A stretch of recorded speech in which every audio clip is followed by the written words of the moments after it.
Doesn't matter if they will use our own exhibits, Your Honor. It doesn't even make their witness competent. That is why we are here in open court to establish the competence. So kahit pagamitin ho namin yung exhibit namin, kung hindi naman ho competent yung witness nyo to identify those exhibits, it will still be a waste of time. It will be useless. Diba? If you check Rule 130, Section 7, hindi naman ho ni-require na isa-isahin ho yun.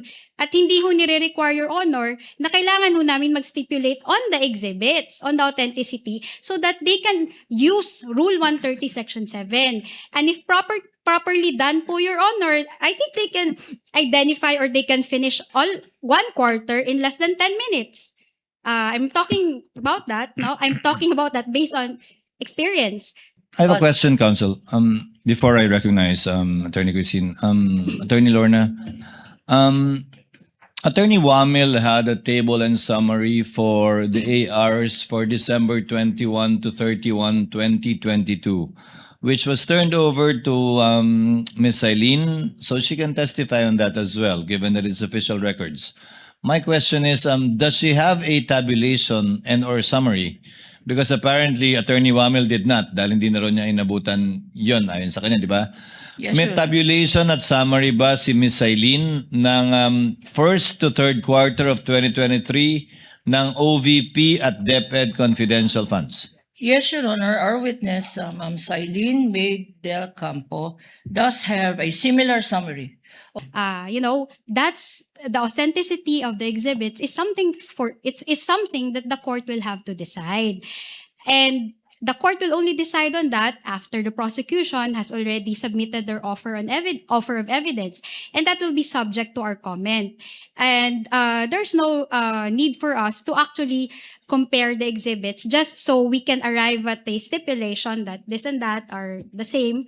And also, Your Honor, with regard to the identification of the witness of the exhibits, that goes into the witness competence. No, we did not stipulate here in open court that the witness is competent to identify the exhibits, Your Honor, kasi hindi naman ho namin kilala ho yung taga-COA.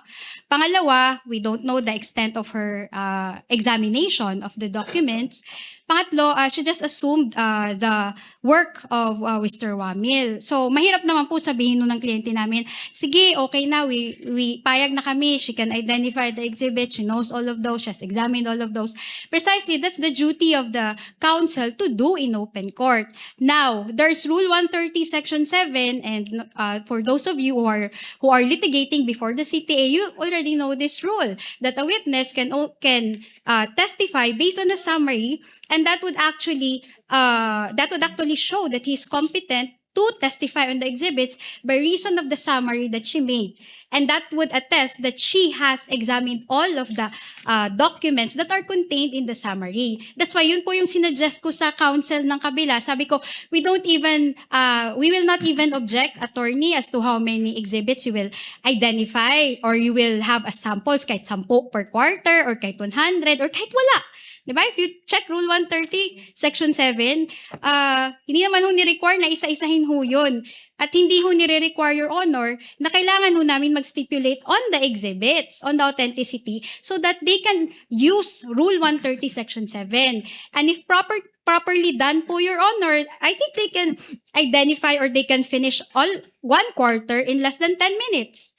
I'm talking about that, no? I'm talking about that based on experience. So, Your Honor, we don't object to their implementation of Rule 130, Section 7, as to the manner by how they will do it. We will also not object, but subject to cross-examination, Your Honor. Thank you. The manifestation of Attorney Christine is noted. Chair will make a ruling so that we can move on. May I just respond to this, Your Honor? Ako na Just magre-respond. very- Ako na very magre-respond briefly. para sa kanya. Sa'yo, Attorney Kapunan. The chair did make issue an order for the parties to try to meet Friday or Thursday. However, for whatever reason, lack of lawyers or inclement weather, that did not happen. Chair would just like to correct, hindi ka Attorney Lorna ininjan, baka ginost ka. Kasi hindi ka sinagot eh. Pero hindi ka ininjan, wala namang pinag-usapan date pa eh. In-ignore. Ghost na nga eh. Ghost na yung Ginos, bago ngayon. ginos. Hindi na. Ghost na yung bago ngayon. Ghosting. But having said that, Ghosting.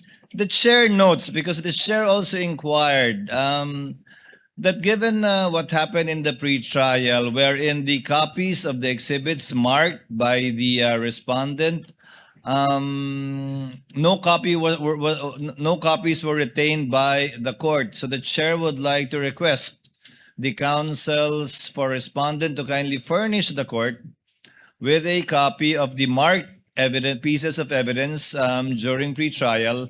Kasi apparently meron kaming pre-marked pieces of evidence from the prosecution, but not all the pre-marked pieces of evidence from the respondent. So in lieu of meeting, kindly just submit that, Attorney Christine, so that we can do the comparison ourselves, either as a court or through the individual senator judges.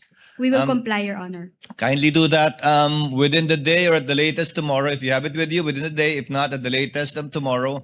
So that whatever may happen, the court will already have a copy of these pre-marked documents. In relation to Ms. Eileen, as stated by Attorney Christine already, they will not object to the presentation of a table and/or summary citing Rule 130, Section 7 in relation to 3C.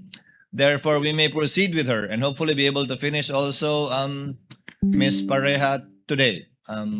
Counsel, can you proceed? Your Honor, please, can I just make a brief manifestation? Yes, Attorney Kapunan. While really, indeed, Section 7, Rule 130 is applicable, may we note that this summary, Your Honor, is being used to establish the rulings, the provision says, when the facts sought to be established is only the general result of the whole.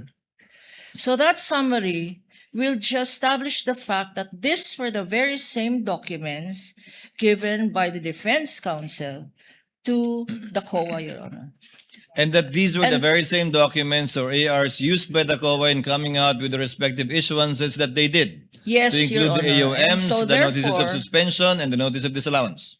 if we can get that from, because we don't want to be held in ambush with subsequent witnesses who will use some portions of this acknowledgement receipts for subsequent witnesses, Your Honor, who we have subpoenaed for this impeachment proceedings, Your Honor. They might say, and I don't want to speculate, or I don't want to, anyway, ghosting ba yun? I don't want to anticipate the strategy, but we will have subsequent witnesses who will testify to specific acknowledgement receipts, Your Honor. And they might say, you did not identify them, you only identified the summaries. So, Your Honor, if we can get a stipulation now from counsel for the defense that when a acknowledgement receipt is presented through another witness, Your Honor, they will not object because precisely they stipulated that the summary. Counsel, again, let's abbreviate the proceedings. That's always subject to cross. Subject If you to present cross, a Your Honor. document and their copy says otherwise, then they can confront the witnesses during cross-examination as to the difference of that document. But if not, then I guess they will skip crossing the witness on that point. As an implied admission that indeed the document she based it on or the document she testified on is indeed the same copy as what they do. But by that time, counsel, we will have a copy already of both documents and the court can In make the fact- appropriate ruling at the appropriate time. One last, Your Honor. Yes, Attorney Kapunan. Attorney Lorna. We would have preempted. We would have saved this honorable court considerable time if they just agreed to use their documents. We don't need even this clerk of court, even the presiding officer, even the honorable judges don't need to make comparison. We are amenable to use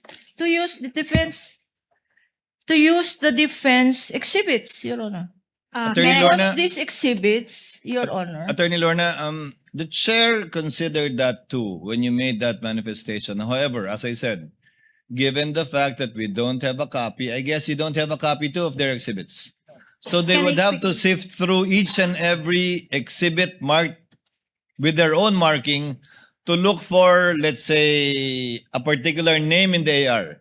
So once we get the copy, we will furnish you with a copy, and you can use that copy if you wish at the appropriate time as well. So asking for a copy will solve many issues, Attorney Lorna. Attorney Christine, yes, you want to... quick reply, Your Honor. Actually, it doesn't matter if they will use our own exhibits, Your Honor. It doesn't even make their witness competent. That is why we are here in open court to establish the competence. So kahit pagamitin ho namin yung exhibit namin, kung hindi naman ho competent yung witness nyo to identify those exhibits, it will still be a waste of time. It will be useless.